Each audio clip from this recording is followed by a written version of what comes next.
Right. We also have with us Purvesh Shelatkar, Senior Vice President of Institutional Equities of Centrum now.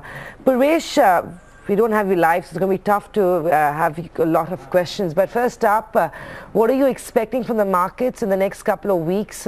SEBI's move on Friday is expected to lead to some reaction in terms of the markets. Do you agree? Well, it's very simple that whatever SEBI is doing is basically cleaning up the system. And all the, intelligent investors understand this, including the FIIs and the, local big guys. What we are seeing here is that a complete transparent form of, things which is done by SEBI. So I don't think there should be much to read. We should not be worried because some guilty is getting punished or some wrong deeds are getting unwinded. So I think it's a time when, we have to really look up to the fact that we are getting into a more transparent environment. We are getting into the environment where we have absolute clarity and the message is very clear to the whole globe that no more no nonsense kind of thing in India. I mean, that is where we are heading. So I see markets doing pretty well. I don't see there is going to be much reaction. If there is reaction, it should be used as a buying opportunity. There are a lot of positives out here. The monsoon is panning out well.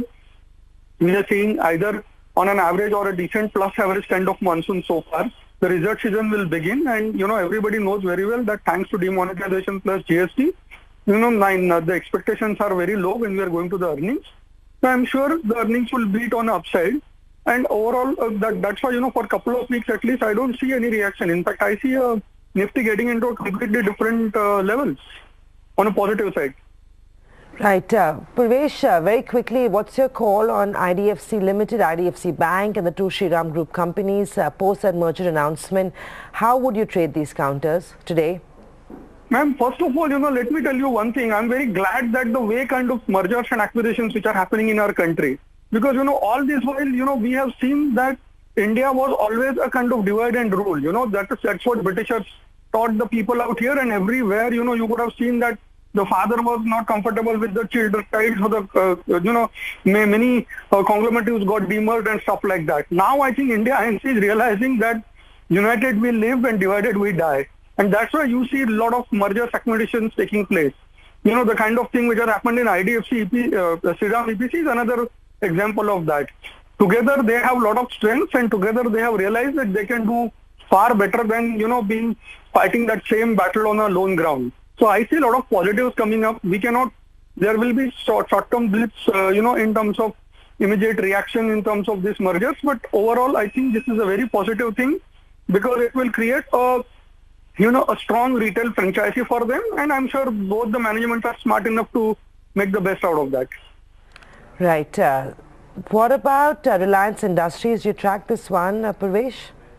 No, we do not have analysts for Reliance Industries, but generally, to add just 2 points on Reliance, they are done with their capex.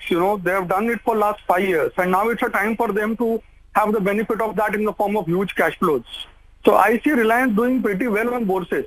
Second thing, you must understand that many of the institutional investors are typically traditionally underweight on Reliance.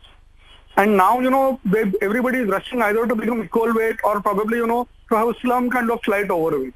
So under these circumstances, this stock, I think for next couple of quarters or maybe year will do far better than the broader market. 320 is the kind of levels this counter could head to. There could be some re-rating on the stock as concerns from the French authority will delay their launch in Europe and also impact US FTA approvals.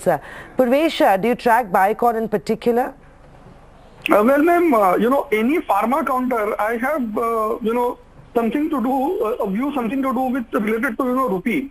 Because most of these companies, wherever you have some kind of exports, we feel that the rupee is likely to become stronger and stronger thanks to the, good monsoon, but the possibility, at the same time, the possibility of rating agencies, re-rating India and stuff like that. So the moment rupee gets into a stronger zone, compared to dollar, then all these companies related to pharma would have some kind of, trouble coming up because some or the other way, their exports are in a large quantum, large percentage of their sales, and, that's most likely to affect, these kind of companies. Biocon is also one of the, better ones in the pharma space, but still, if, we feel that the way things are going, rupee is likely to become stronger and stronger thanks to GST plus rating upgrade plus monsoon. So, these kind of stocks should be avoided from the point of view of outperformance. Right, thanks, Purvesh. Good talking to you this morning and helping us take us through all those big stock movers.